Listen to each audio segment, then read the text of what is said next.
I looked at your resume. You fought the likes of Joel Casamayor. I remember that fight. Devin Alexander. I think you gave Devin Alexander this one. He was that guy. I think you gave him his first loss. You gave him his first loss. You fought Lamar Peterson. You fought Manny Pacquiao 3 times. I remember you fought Provodnikov? Provodnikov. Yeah, Provodnikov. I remember you fought Miguel Vasquez. Yeah, Miguel Vasquez. I remember you fought Juan Emilio Marquez, Diego Chavez, Jesse Vargas, Brandon Rios. The question I have is, out of all of those guys you fought, and you fought some great ones, how come you and Floyd Mayweather never fought each other? Check this out, man. I actually got a call. It was right before the 3rd fight with Manny Pacquiao. And I was in negotiations, and Floyd people called me up, and they were like, "Hey, you know, Floyd want to fight. Let's do it. You get paid $8 million, so on and so forth." And just letting you know, in the past, I've been promised the world. I was supposed to fight Floyd Mayweather right before I fought against Kendall Hall. So right after that, I was supposed to fight Floyd Mayweather then, and it never materialized. It never happened. My promoter, he promised me that I was gonna fight Mayweather. You're gonna be happy after this fight. Mayweather's next, and I was like, okay, I'm gonna make sure I win.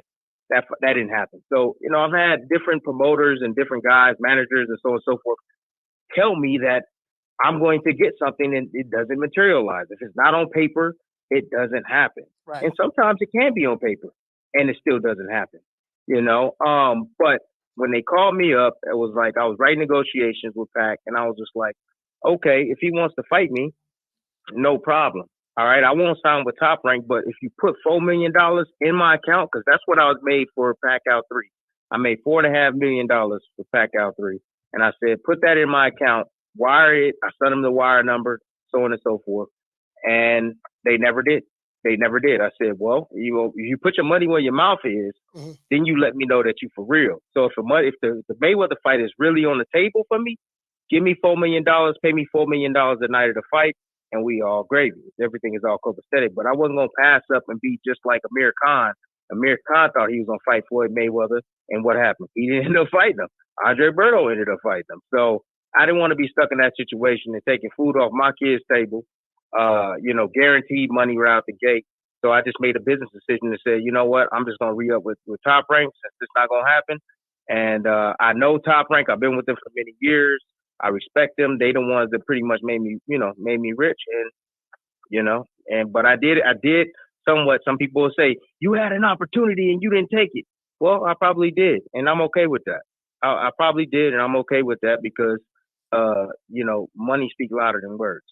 I see what you're saying. So you're saying that if the Floyd side was serious, they would have sent the money in escrow or wired you the money. They would have wired me. They would have wired me the money, $4 million, and then I would have probably jumped ship, no doubt about it. $8 million, no doubt about it. I probably would have done it. No doubt about it. Is that normally how it works with fighters? When you get ready to fight someone, because our fans want to know what that process is like. A contract is presented. You hear that a fighter wants to fight another fighter. What is the process? Example, like okay, we just saw. Okay, damn.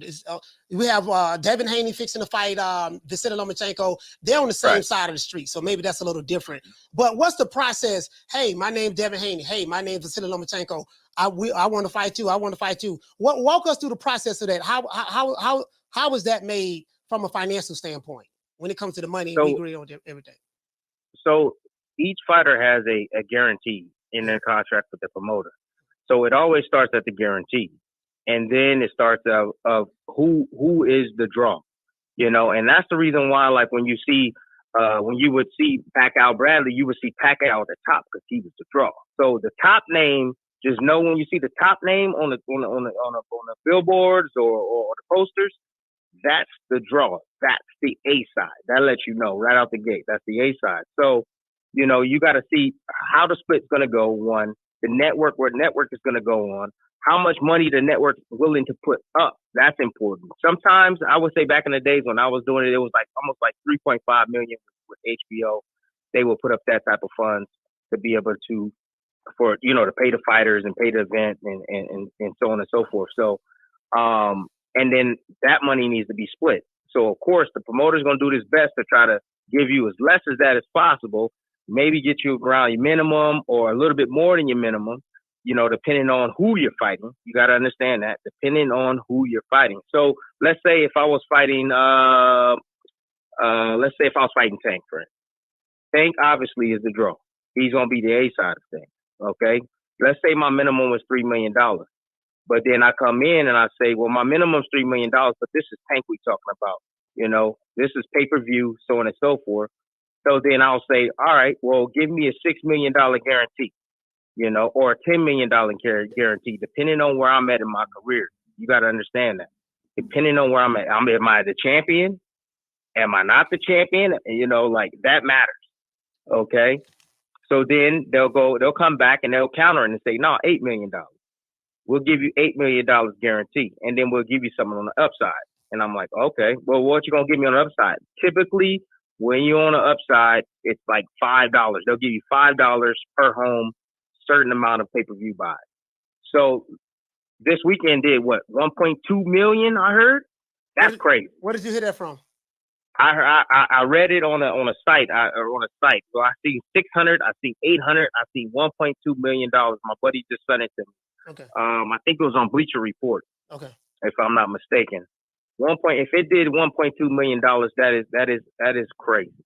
That is crazy numbers at $80-something a pop. That's crazy money at the end of the day. So this is how it works. With the upside, understand this. They know how much money, they know how, like the networks know how many sales they're going to get. They know how many pre-sales. They understand the demographic that watches you fight. They understand the people that regulate and look at fights on a regular, like they understand that. So most of the time they'll come in, a promoter will come in and he'll be a little above what you're going to actually sell. So they'll say, okay, well, over 600,000 or over 800,000, you'll get $5 per home. After that, and you go, okay, deal. So you'll get your $6 million. Say I'll get my $8 million or whatever. But any upside after that, if it doesn't hit that 600,000, over that 600,000, I don't get any money. Okay. I don't get any money at all. Are you following me? I understand. Are you following me? Yes, sir. So, for me in my career, I was more about the guaranteed money. That's what I was about. I was always about the guaranteed money because I knew the promoter knew exactly what the number was going to be or what they were going to get close to. So then they will lowball me on the number, and I won't get any upside at all. So I would just make sure I get a good guarantee that I was reasonable, that I accepted, and that was reasonable in my opinion. I get exactly what you're saying because but basically what you're saying is if you just trust the promoter can they may say, like you just said, we got to do at least 600,000 or more in order for you to get what they would like to call back end, if I'm not mistaken. Yep, back end money. Yep. So the fight can sell, it can do 800-900, but the promoter can say, well, it only did 500,000 or 550,000. You don't get anything. They can lie. So how do you go about making sure that doesn't happen? Do you audit the books, or how do you go about doing that? Well, that's the difficult part about it. The number comes out, but the promoter or your manager knows the number. He gets told by the promoter what the number is. The promoter works with the networks, and the networks tell you what that number is or what it's done. That's just basically it. You can get an email. You can get, you can get the email from the network. You have that ability to get it, but your manager is going to get it from the promoter. At the end of the day, whether they're lying or not, you know what I'm saying? You have no clue. You literally have zero clue. And like, you got to understand that, like the money, the back end money, it comes in sporadically. It doesn't come in all at once. Like when you're fighting, and let's say like a network, DirecTV, right? And people have DirecTV and they order the fight. Then you have Dish, and then you have all these other, Comcast and such. Like, you're getting checks. You're waiting for all that money to come in from the pay-per-view, and then you will slowly start getting checks. Sometimes it's 6 months at a time. Sometimes, sometimes it's a year. You'll be getting receiving money from a year ago from pay-per-view sales.